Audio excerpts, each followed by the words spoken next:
घुले यांच्या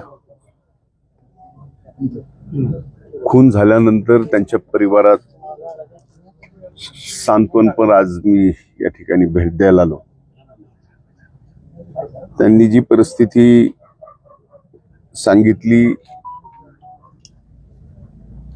त्या परिस्थितीच्या अनुरूप चौकशी होऊन सर्वच्या सर्व आरोपी अटक होणं हे खऱ्या अर्थानं आज या कुटुंबाची पहिली मागणी आहे। खरं तर ही घटना एसटी समाजातला एक उमेश माने याला मारण्यासाठी काही लोकांनी ठरवून येऊन गावकरी हॉटेल जे घुलेंचं आहे तिथं त्याला मारहाण करायचं चालू केलं। त्या उमेश मानेला एकट्याला मारतायत म्हणून गावकरी हॉटेलचा मालक विलास घुले ते भांडण सोडवायला गेला। तिथं मात्र उमेश माने ला बाजूला ठेवलं आणि विलास घुलेची निर्घुण हत्या त्या ठिकाणी करण्यात आलेली आहे। या घटनेमध्ये आतापर्यंत पोलिसांना विचारलं तर 9 आरोपी अटक केलेले आहेत, पण पोलिसांनी एक आरोपी आणखीन अटक केला नाही। तो पोलिसांचा का लाडका आहे हे तर मला ज्या व्यासपीठावर बोलायचं ते बोलेल, पण 302 मध्ये एका आरोपीला अटक होत नाही का तर त्याची वेगळी तपासणी चालू आहे।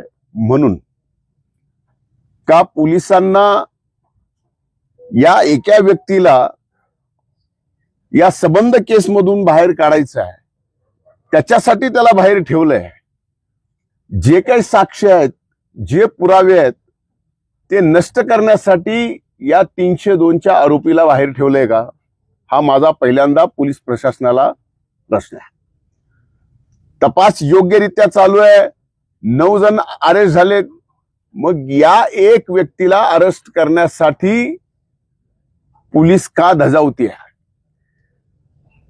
तो मोठ्याचं लेकरू आहे म्हणून? आमचं इथं वैयक्तिक कुणाशीही दुश्मनी नाही,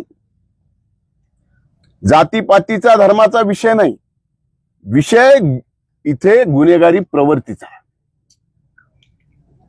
आणि ते जर त्या गुन्ह्यात सामील असतील, जसं 9 जणाला अटक केलं तर 10व्याला सुद्धा अटक करावीच लागेल। त्यांना मोकळं का सोडलंय?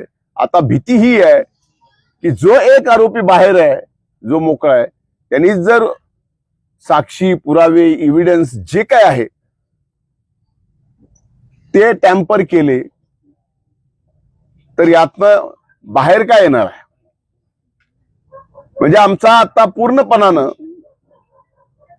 पोलिसांवरती असा संशय आहे की त्यांना या प्रकरणात एका आरोपीला वाचवायचं आहे म्हणूनच ते अटक करत नाहीत। पण आज इथं उपस्थित सर्वांच्या साक्षीनं सांगतो की पोलिसांना सुद्धा त्या आरोपीला अटक करावी लागल, एवढ्या ताकदीनं आम्ही सुद्धा आता रस्त्यावर उतरू, आम्ही सुद्धा शांत बसणार नाही। एकाला एक न्याय आणि एकाला एक न्याय, एका गुन्ह्यात एकाला एक न्याय, एका दुसऱ्या गुन्ह्यात एकाला एक न्याय, वेगवेगळ्या प्रकारे आतापर्यंत या बीड जिल्ह्यात 22 खून झालेत।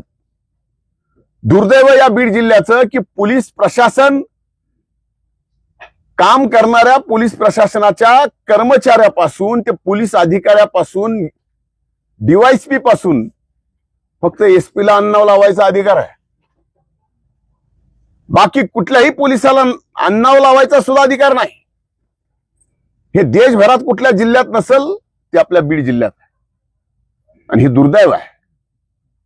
आम्ही या ठिकाणी पूर्णपणानं सामाजिक सलोखा जपून तशा पद्धतीचं कुठलंही कुणाचंही मन न दुखवता, कारण इथं तुम्ही ऐकलं असेल की या टाकडीचे आणि कदमवाडीचे किती चांगले, प्रत्येक माणसाशी, प्रत्येक घराशी संबंध किती चांगले। हे टाकळीकरांना माहिती आहे आणि कदमवाडीलाही माहिती आहे. ती समाजाच्या ज्याला मारत होते त्याच्यासाठी. पण ज्यांनी मारले त्यांना मात्र त्या मानेला मारायचं नव्हतं, त्यांना मात्र घुलेला मारायचं होतं. आणि आता सोपं झालंय, काही झाले की एका जातीला गुन्हेगार ठरवून टाकायचं आणि तुम्ही ते मीडियात चालवायचं आणि अख्खी एक जात गुन्हेगारी म्हणून ठरवायची. छोटे छोटे समाज ज्या ओबीसीतले आहेत, विजयएनटीतले आहेत, इतर आहेत, काही घडलं की तो समाज गुन्हेगार. समाज कधीच कुठलाच गुन्हेगार नसतो. ती प्रवृत्ती असते प्रत्येक जातीतली, प्रत्येक धर्मातली, आणि ती प्रवृत्ती गुन्हेगारी प्रवृत्ती असते.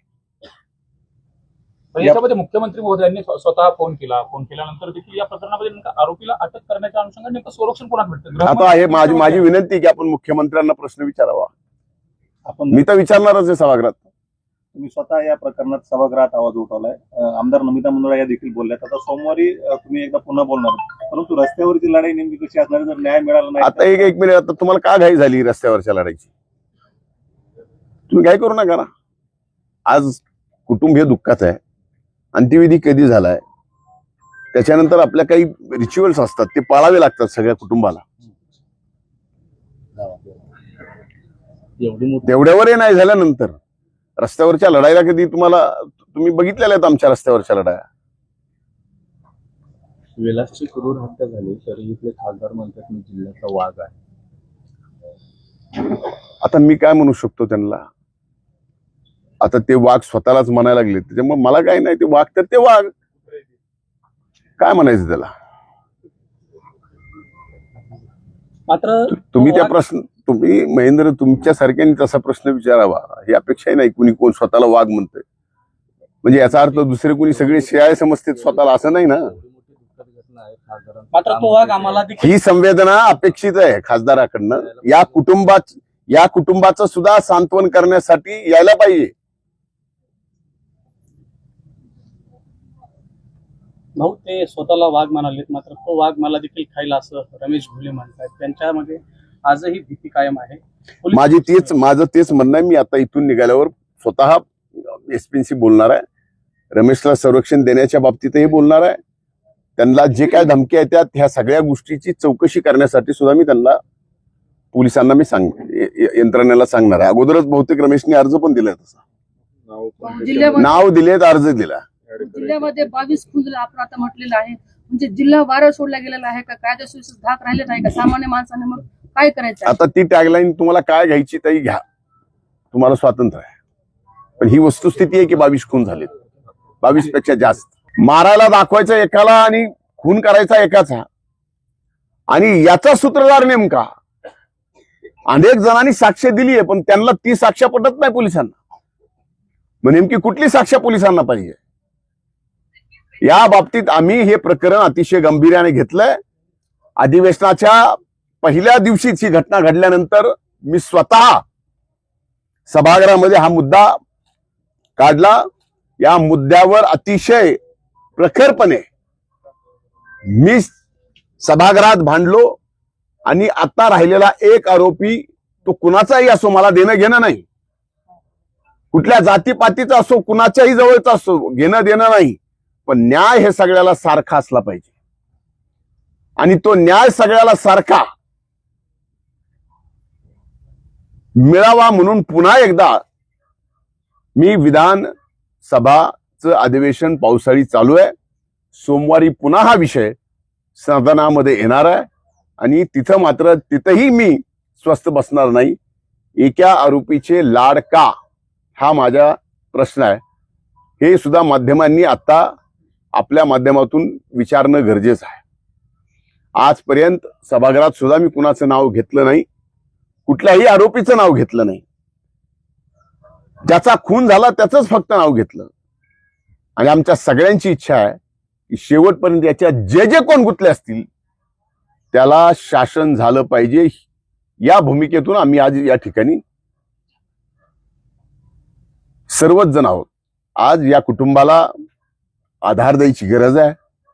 याच कुटुंबाला नाही तर जो एसटी समाजाचा उमेश माने, त्याला सुद्धा आज धमक्या चालू आहेत. धमक्या दबाव टाकला जातोय, तो आज गाव सोडून गेलाय आणि आज पोलीस काय करते? एक एसटी समाजाचा गरीब, अतिशय गरीब, रोज कमवून खाणारा कुणाचा वैरी कसा होऊ शकतो? त्याला कोण मारू शकतं? त्यालाच मारायचं होतं का आणखीन काय करायचं होतं? हे तपासामध्ये सगळ्या काही गोष्टी समोर आल्या पाहिजेत आणि त्या आम्ही आणल्याशिवाय स्वस्थ बसणार नाही. पोलिसांना सुद्धा, प्रशासनाला आणि सरकारला सुद्धा स्वस्थ बसू देणार नाही. लक्षात घ्या, ही खरी गोष्ट आहे की रमेश घुलेंना दबाव टाकणं, दबावात आलं नाही तर खोट्या गुन्ह्याची धमकी देणं आणि खोट्या गुन्ह्याच्या धमकीतून त्यांनी केलेलं पाप म्हणजे विलासचा खून, इतकं ब्रुटल, इतकं वाईट विचार कुणाचे असू शकतात? म्हणून मी सांगतोय, कुणी किती जरी प्रयत्न केला तर या घुले कुटुंबाच्या पाठीमाग सबंध शक्ती आहे, एकाची नाही, सर्व जाती धर्मातल्या लोकांची शक्ती त्यांच्या मागे आहे. त्याच्यामुळं कुणी असा खोटं करायचा प्रयत्न करणार असेल तर ते खोटं सुद्धा आम्ही होऊ देणार नाहीत. ज्यांच्यावर या प्रकरणात आरोप होत आहेत त्यांनी मात्र हे आरोप सगळे फेटाळलेत आणि आमचे सीडीआर चेक करा, काय पाहिजे ते चेक करा, हे केवळ राजकारण केलं जाते असं देखील त्यांनी म्हटलं. एक लक्षात घ्या, ही घटना काय राजकारणाची आहे का? कुणाला काय बंद पडलं राजकारण करणं? आमच्यासाठी राजकारण हे फक्त निवडणुकीपुरतं आहे. पण त्यांनी ज्या पद्धतीने राजकारण केलं ते निवडणुकीपुरतं नव्हतं, फक्त एका व्यक्तीला उद्ध्वस्त करायचं होतं. आणि आता तुमच्यावर वेळ आली की राजकारण करताय, त्यांच्यावर वेळ आली की म्हणायचं ना हे सगळं राजकारण चाललंय. अरे माणूस गेलाय, हॉटेलचा मालक आहे, तिथे एसटी समाजाच्या गरीब पोराला मारतायत, त्याला वाचवण्यासाठी जातोय. ज्याला मारतायत तो काय त्याच्या जातीचा नव्हता, पण त्याला दया माया आली की याला वाचवलं पाहिजे, मारून टाकतील. पण त्यांचा उद्देश विलासलाच मारायचा होता. त्याच्यामुळं आता राजकारणाचा विषय त्यांनीच मध्ये आणून त्यांची अडचण आणखीन वाढवू नये. ह्या सगळ्या गोष्टी उद्या त्यांची अडचणी वाढवणार आहेत.